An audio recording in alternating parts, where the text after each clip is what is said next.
Hi, you guys. It's Mr. Wiggins. Going to read chapter 5 of Lonely Calvin. I'm really looking forward to your suggestions. That's going to help me rewrite the book so we can all enjoy it. So get those suggestions rolling into me through my email, pwiggins@carson.k12.nv.us. All right? Chapter 5. Following Calvin turns out to be easy. He moves so slow that even with his huge steps, the kids can keep up easily. When they first started out, Sammy and Thomas were so excited they talked nonstop for the first couple hours. But as they went deeper into the forest, their conversation slowed as the trees and bushes became stranger, appearing more ominous, like they were concealing something untold, a secret they were entrusted to guard. As the two children trail after Calvin through the dense undergrowth, Sammy notices one of Thomas's shoes is untied.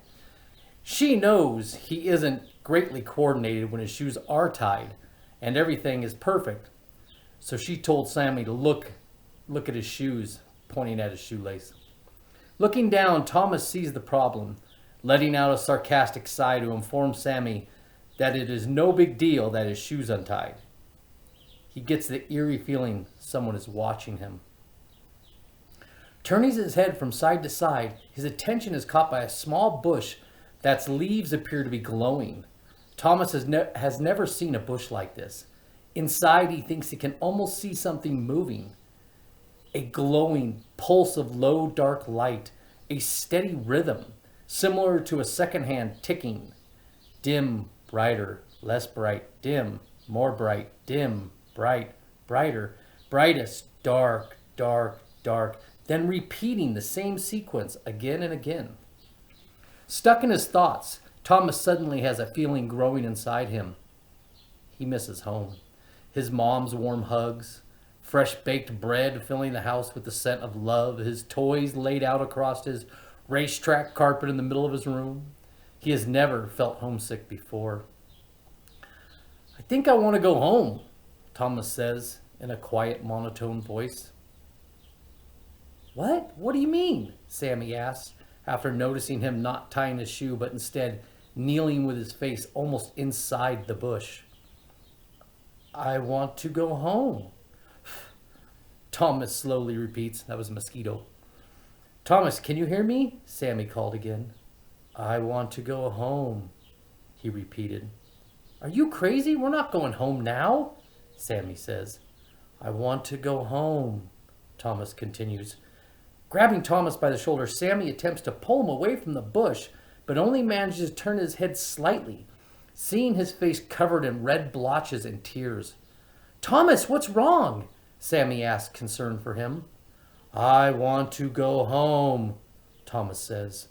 Turning his face back to the bush, Thomas begins sobbing as he pushes his face deeper into the bush. Calvin, stop! She yells to get the giant's attention. What wrong, Thomas, Sammy? Calvin answers. Something is wrong with Thomas. He's crying. We need to get him out of this bush, Sammy explains, pointing at the shrub that now has Thomas' entire head inside it. Lowering his long arms towards the ground, Calvin plucks Thomas out of the bush by his feet and lifts the dangling boy high above the ground. What wrong, Thomas? Calvin asks. Staring longingly back at the bush, Thomas' homesick feeling begins to fade. Thomas, why you be crying? Calvin asked.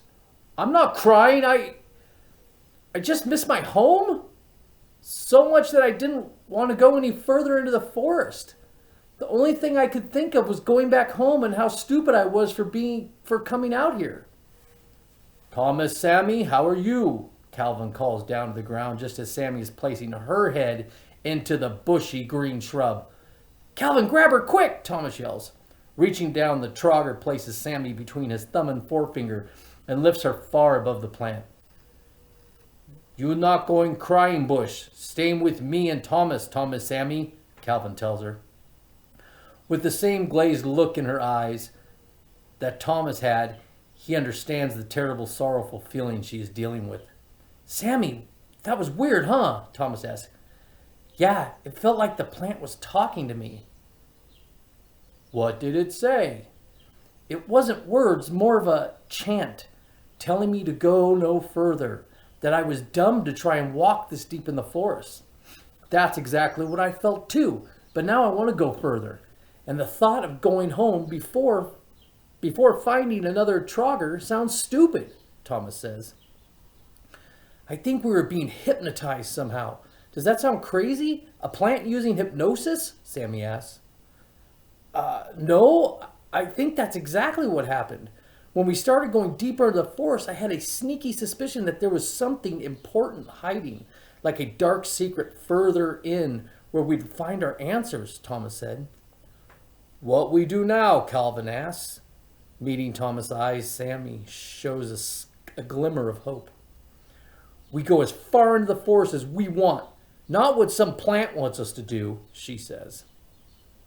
Thomas smiles at her and gives her a wink of approval. Calvin, let's go find another Trogger, Sammy says.